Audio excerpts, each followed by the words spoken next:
Now we're going to get into the dispute that ended everything.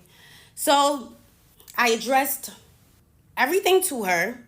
I should actually show how I addressed it because although it was very long, I want you guys to also keep in mind how so close friendships and relationships feel. Like the breakup feels the same.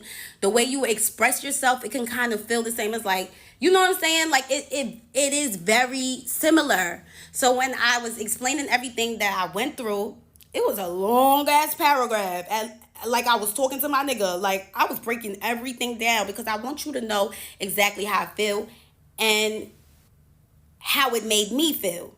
Exactly what I went through and how it made me feel. I want you to understand it. And I also want you to put yourself in my shoes and ask yourself if you would even go through that.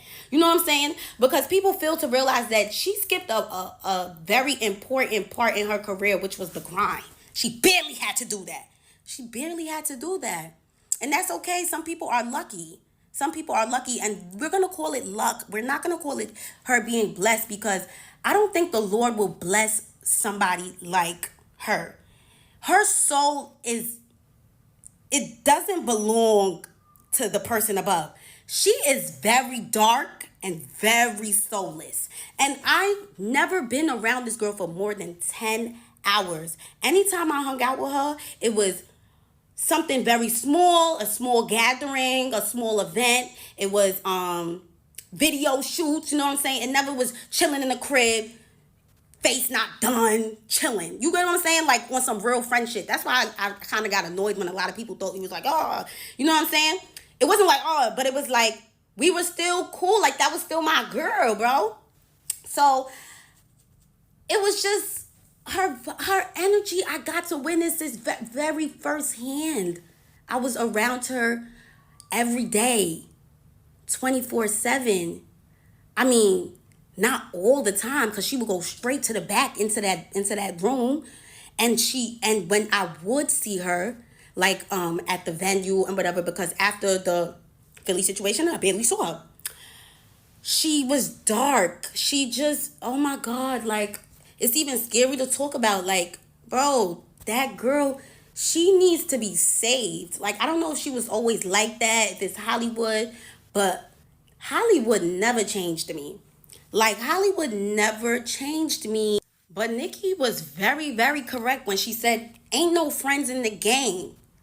Ain't no friends in the game. But me thinking like, oh, like I was cool with Ice like before all of this, da da da da. I didn't think like she was gonna be a weirdo over time. Like that shit was crazy. So when I told her about everything, she literally turned around. Like when I say everything, I told her everything. I'm gonna put it in a screenshot. Honestly, it felt like it could have been a miscommunication here.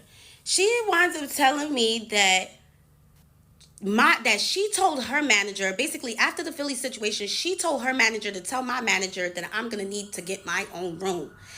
What I was confused on is that I told you how I felt in Philly, but you couldn't tell me how you felt in Philly. And that's why we weren't really friends. That's how I realized that we weren't really friends, because you can't even speak up to me, but had the audacity to say that I didn't say any of those stuff to you because I'm scared of you. Why would I be scared of you? I didn't want to punch you. I didn't want to say all those stuff above and then you completely ignore it. Because that's what you did when I mentioned the stuff that had happened in Philly. You ignored it. Like you did not care. So with that being said, if I was to explain everything like how I explained it, you would literally not care at all.